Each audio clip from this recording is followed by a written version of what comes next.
Well, it's 10 o'clock Mountain Standard Time. Are we ready to go here? Okay. Well, we are live. We'd like to welcome all of you who are joining us today on this live stream event to launch and introduce our Crete Sea to Summit tour.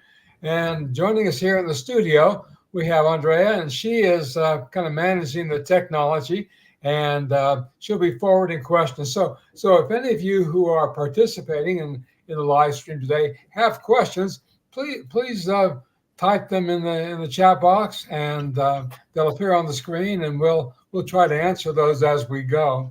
And if for some reason we don't answer your question, we're very happy to get back with you. You can call us. Either way, we'll get those questions addressed. And then joining us today from Hania, Crete, we have Christoforos Baladimas. And Christoforos is our guide in Crete. As we've launched and designed new tours, we've found our best resource is our Alpenwild guides who have just this wealth of experience, and they're familiar with the types of guests that we have on our tours. They know the destinations inside and out, and Christoforos is, I think, exceptional in this regard because he was born in western Greece in the mountains, and raised in Crete, and knows it inside and out. I had the privilege of being with Christoforos back in August, and we hiked most of the trails that we're talking about today and that are included on this tour. And he's exceptional, wonderful. I think you'll enjoy being with him. And then also, as you're planning your tour, calling and asking questions of our staff, you'll be talking with one of our destination specialists. And so it may be one of several of our destination specialists, and they're really exceptional when it comes to helping you to plan your tour, work out details. We find that most of our guests do some type of pre or post trip tour, and so they're our destination specialists are well equipped to help you plan your pre and post tour travels. So basically, Christoforos, let's launch this with just a quick question for you, and that is, you're at home in Crete. You've been a guide there for many years and know it inside and out. What is there about Crete that you find so appealing?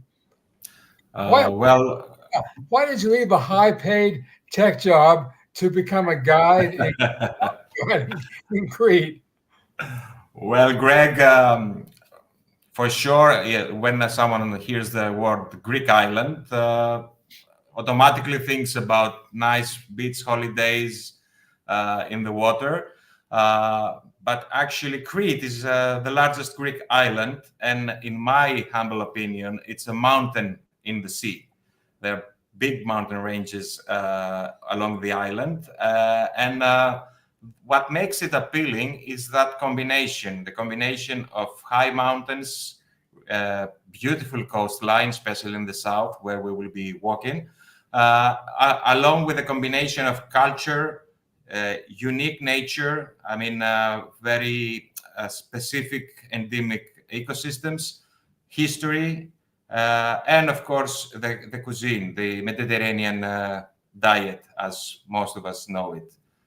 Well, you mentioned that Crete is a mountain in the sea, and that's a great way to think of Crete. I've traveled to other Greek islands, Santorini and Corfu and Mykonos, and they're really Crete, because of its size and because of its high mountains. There's 8,000-foot peaks in Crete, and yet and lots of wild areas, and yet this beautiful coastline.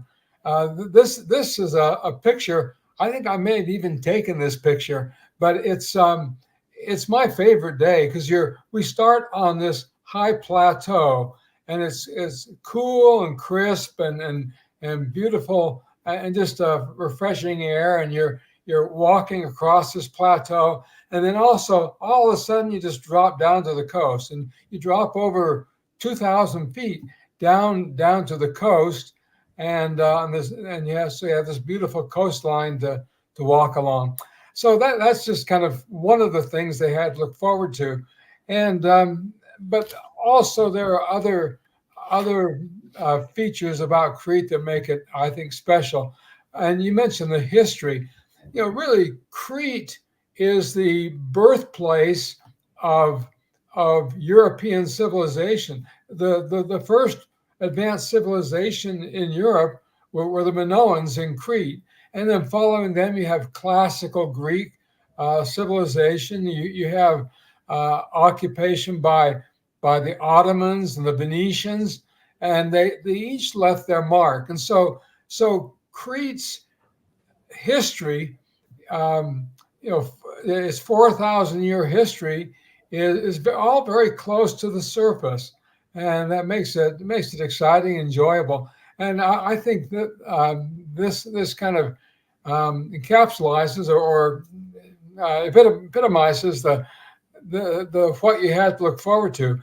This is the Venetian harbor in Hania, and I think I mentioned that Christoforos is coming to us. He's broadcasting from his home in Hania today, but Hania is a city on the northern side of Crete, but it has this beautiful Venetian harbor with a lighthouse. And I've traveled throughout Europe, and Hania stands out as one of the most beautiful cities in Europe, and yet it's not really known. It's off the beaten track for most American tourists. So I think you'll love staying there. Also, there are other ruins and sites that you'll see. Roman sites. This is an Ottoman fortress that is in Crete. You'll see Minoan ruins and classical Greek ruins. So just a lot of great history and archaeology is right at the surface. And Christoforos, you may not know this, but Greek food is very popular in the U.S. And in fact, one of the most popular cheeses in the U.S. is feta cheese. And we go down to Costco and buy these big tubs of organic feta cheese, and make Greek salads and desserts like baklava and other pastries are popular. Almost every city in the U.S. of any size has a Chinese restaurant, a Mexican restaurant, and a Greek restaurant. And so Greek food. But I'll tell you, if you love Greek food, if you love any food, you will love the food on this tour. Anyway, I could talk all for hours about the Greek food, but we had wonderful cuisine, and not just at fine restaurants, but at simple guest houses and small little hotels. They serve just wonderful cuisine. In addition to the landscape and the cuisine, you're going to find a lot of endemic species, flora and fauna. And of course, I've spent a lifetime hiking in the Alps, and I know all the wildflowers and the animals of the Alps. And then I go to Crete, and like everything's different. You're going to find dozens, hundreds of endemic species on Crete, wildflowers and things. This happens to be a Cretan ebony, and Cretan ebony, and it's just one of many wildflowers and species that are only found on Crete. So I've talked too much. I've said a lot of things, but Christoforos, you're the expert. What are the highlights for you? What what do you enjoy every time as you're on this tour? Well, Greg, if that was a test, I would have to say all of the above, everything you may already mentioned. But I will stay on two factors. One is the cuisine, since, as you said, it's quite popular Greek cuisine in the States. Imagine when you are in Crete and the ingredients are local. It's an experience by itself. And speaking of the endemic species that makes the ecosystems unique, it's not just the importance they have as a species, because we're having a steno-endemic species sometimes, meaning that you can find one small flower in a very small area, nowhere else in the world. And of course, during our walk, we will have the chances to talk about the usage of those plants, for example. I will give a small hint just for the broadcast today about the Cretan evenos that we see on the screen. For example, people used to use the flowers to stuff the pillows. During our walk, we're going to have the chance to talk about stories like that, how people used to live in harmony with nature. And in some occasions, they still do, even in our days. That would be a highlight of the tour for me. And because of its size, as you mentioned, Crete is the largest island in Greece, and because of its size, there's a lot of kind of off the beaten path and wonderful wild places where you can explore and find these species and the wildlife. So let's talk about the difficulty of this. We classify our tours by easy, moderate, and strenuous, and I would kind of put this in the moderate range, but kind of leaning towards more strenuous. It's not as strenuous as, say, one of our trekking tours, like the Chamonix Zermatt Haute Route or the Tour de Mont Blanc. But there are a couple days where we're hiking close to 10 miles, and one day where we have an elevation gain. In fact, on the left here, you'll see one of the gorges that we ascend on the tour, and on this day we ascend almost, I think it's 3,900 vertical feet, and so that makes it a fairly strenuous day. But overall, I would say that it's more, the tour is more moderate, more comparable with our hiking in the Jungfrau or our Best of the Swiss Alps tour, some of those tours. And on the right, there's a picture of the White Mountains, and this photo was actually taken from the summit of Paknes, which we climb on the tour. And Christoforos and I climbed Paknes back in August, and it was my wife was there, and had another guy with us, and so the four of us climbed Paknes, and I would rate that as really pretty moderate. It wasn't that difficult to climb, but incredible views along the way, and just very, very different from anything you'll see in the Alps. So that kind of gives you an idea. Christoforos, have I characterized that appropriately? I think you think our guests will enjoy and handle the terrain well. Yeah, climbing up to Paknes, it's not a very strenuous walk, and for sure the views will reward you, as the picture is not cannot explain exactly what we're gonna feel like. Yeah, well, the thing about the terrain in Crete is that it's quite rocky, but with the proper footwear, it's not that difficult on distance, or except, of course, as you said, in a few days, like Samaria National Park, that we're going up instead of the classical route people prefer to go down. We chose that way so we can enjoy the gorge, because it's a beautiful national park, and we will avoid the crowds this way. Mm-hmm. Well, if an old guy like me can climb Paknes, I think most of our guests, it should be accessible and easily achievable by any of our guests. So let's talk about the accommodations that we have planned for this tour, and we start the tour in Hania on the north side of Crete, and we can conclude on the south side. And both of these hotels, in fact, the photo on the left is one of the most beautiful romantic hotels I think I've ever stayed in, and every room has a private pool. And my wife and I spend a lot of time just kind of lounging around outdoors in the beautiful warm weather and in front of the pool. That was a wonderful hotel on the coast, southern coast, and near the beach in Crete. And the one on the right is the hotel that we've selected in Hania.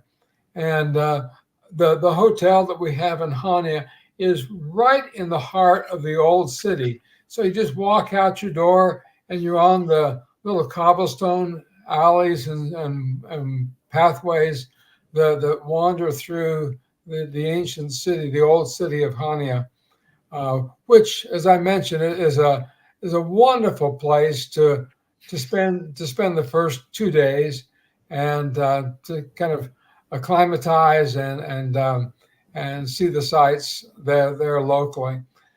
And then while we're hiking and trekking through the heartland, through the higher elevations in Crete, we stay at some beautiful guest houses, and this is one in St. John. Give it to me in Greek. Agios Ioannis. Agios Ioannis. You can translate it in St. John, yeah. St. John. And there's some wonderful guest houses. And as I mentioned, the cuisine that they serve and the opportunity to connect with the locals and to really experience the local culture at these guest houses and small villages is unmatched. And as I recall, as we were traveling and staying in some of these small villages and towns, and even on the coast at some of the larger resorts, I don't recall ever seeing an American there. You'll find a lot of Europeans will vacation there, but it's kind of off the beaten path for American tourists. So I think people who want to take an off the beaten path vacation, I think will find a lot to love here in these small villages and guest houses in Crete. All the rooms have private bathrooms and ensuite bathrooms, as we call them, and they all have internet. So they're have all the features that we're looking for. Private rooms, they're just very simple local accommodations. So